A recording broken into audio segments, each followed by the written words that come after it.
Le 28 janvier dernier, la reconnaissance des droits des personnes transgenres et non-binaires a fait un bond en avant. La Cour supérieure du Québec a décidé d'invalider plusieurs articles du Code civil jugés discriminatoires envers les personnes de la diversité de genre et elle a donné au gouvernement un délai s'étirant jusqu'au 31 décembre 2021 pour qu'il effectue les changements. Pour comprendre ce que cette décision va changer dans le quotidien des personnes trans et non-binaires, on s'est entretenu avec Gabrielle Bouchard, qui était la coordonnatrice de la défense des droits trans au Centre de lutte contre l'oppression des genres, l'organisme qui a initié la poursuite auprès de la Cour en 2014. En 2014, ce qu'on voulait, c'était d'assurer aux gens la capacité de s'identifier comme ils ou elles veulent en société, et le but de la poursuite était vraiment d'éliminer l'ensemble des clauses discriminatoires du Code civil qui discriminaient les personnes trans, les personnes non-binaires et les personnes intersexes.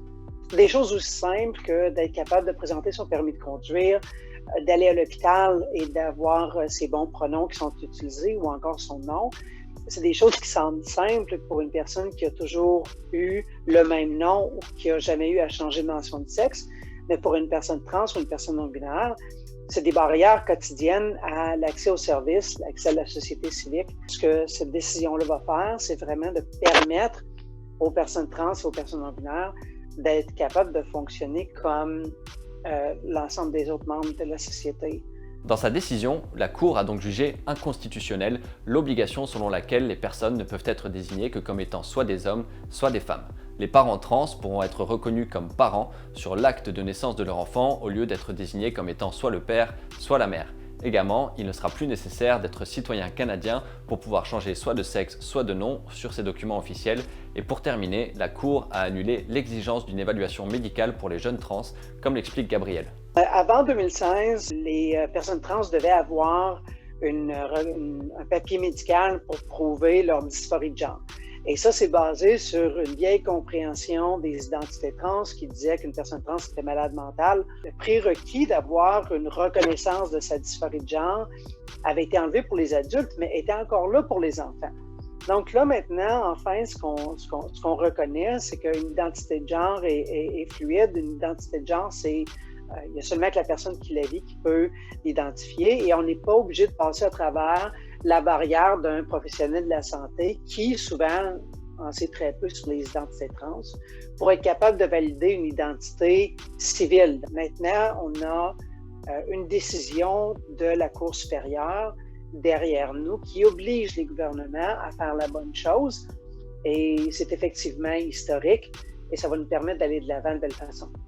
De l'autre côté, il y a des groupes qui ont été mis de côté avec ce jugement-là. Donc, par exemple, les personnes intersexes ne sont pas reconnues à travers le jugement. La Cour n'a effectivement pas approuvé toutes les demandes du Centre de lutte contre l'oppression des genres. Elle n'a pas annulé l'obligation de désigner un sexe à la naissance, même pour les personnes intersexes, et elle n'a pas annulé le veto parental pour les changements de nom. L'assignation d'un sexe à la naissance, pour les personnes intersexes, c'était quelque chose qui était discriminatoire et qui avait des impacts négatifs sur elles. Le veto parental, on sait que c'est utilisé par les parents pour refuser la reconnaissance de l'identité de genre de leur enfant et ça mène à des blessures, ça mène à des dépressions, ça mène à des suicides. Ce pas est important. Ce pas est effectivement une victoire et on se doit de la célébrer, mais ce n'est pas le temps de laisser tomber nos efforts pour être sûr que ce soit bien fait, pour être sûr qu'on arrive à un bon résultat. On doit rester vigilant, on doit participer aux commissions parlementaires qui vont se faire et on doit continuer le militantisme qui a été fait depuis plusieurs années par l'ensemble des communautés trans au Québec qui ont mené à cette victoire.